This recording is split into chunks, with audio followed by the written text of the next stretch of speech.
নমস্কাৰ আপোনালোকক স্বাগতম জনাইছোঁ অন্য এটা নতুন ভিডিঅ'লৈ আমি আলোচনা কৰিম আসাম জিটি পিজিটি টিচাৰ ৰিক্ৰুটমেণ্টৰ বিষয়ে বিশেষকৈ আমি ডিছকাছ কৰিম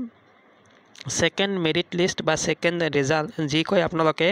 এইটো ওলোৱাৰ কিমান পসিবিলিটি আছে আমি সংবাদ মাধ্যমত বাতৰি এটা চাই আছোঁ যে 30 জুলাইৰ পৰা ভেৰিফিকেশ্যন আৰম্ভ হ'ব যদি 30 জুলাইৰ পৰা ভেৰিফিকেশ্যন হয় তেনেহ'লে তো এইটো সপ্তাহৰ ভিতৰতে মেৰিট লিষ্ট বা সেকেন্ড ৰিজাল্ট ওলোৱাৰ সম্ভাৱনা আছে তো এইটো কিমান দূৰ সঁচা আমি এইখিনি অলপ ডিছকাছ কৰিম আৰু লগতে যদি সেকেন্ড মেৰিট লিষ্ট আহে তেনেহ'লে কিমানজন প্ৰাৰ্থীৰ নাম ইয়াতে থাকিব কিমানজন প্ৰাৰ্থী ইয়াতে সিলেক্ট হ'ব লগতে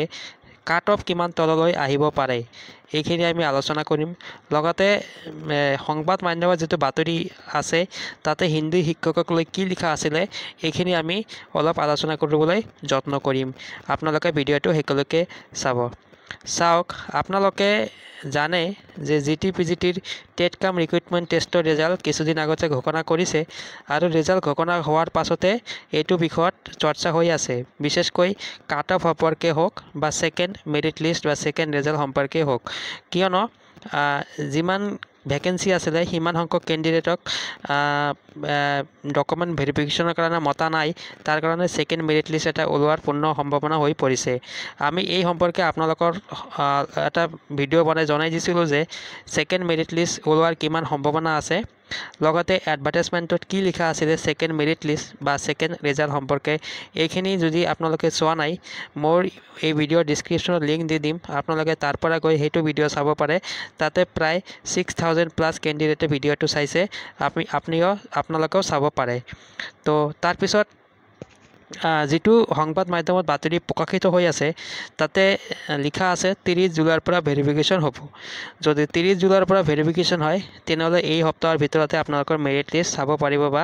আপোনালোকে সেকেন্ড ৰিজাল্ট চাব পাৰিব আৰু সেকেন্ড ৰিজাল্টত যি আহে আপোনালোকৰ মাৰ্ক থাকিব লগতে আপোনালোকৰ নথি বা ডকুমেন্ট ভেৰিফিকেশ্যন কেতিয়া আৰু ক'ত হ'ব এইখিনি আপোনালোকক লিখা থাকিব লগতে আৰু এটা বস্তু আমি আপোনালোকক জনাই থওঁ যে 6টা ডিস্ট্ৰিক্টত ভেৰিফিকেশ্যন খিনি হ'ব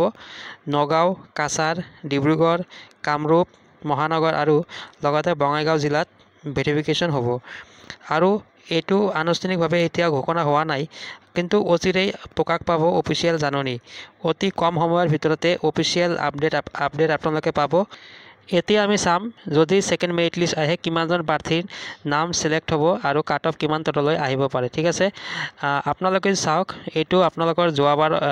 প্ৰথম যেতিয়া ৰিজাল্ট আহিছিলে তাৰ এইটো কাট অফ আমি ওলাইছো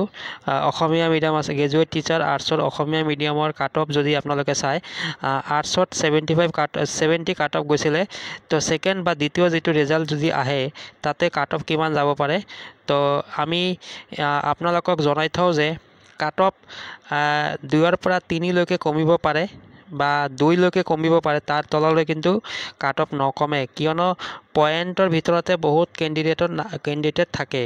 তো এতিয়া কিমান সংখ্যক ক্যান্ডিডেট ইয়াতে সেকেন্ড লিষ্টত নাম থাকিব এটো এক্স্যাক্টলি আমি ক'ব নোৱাৰি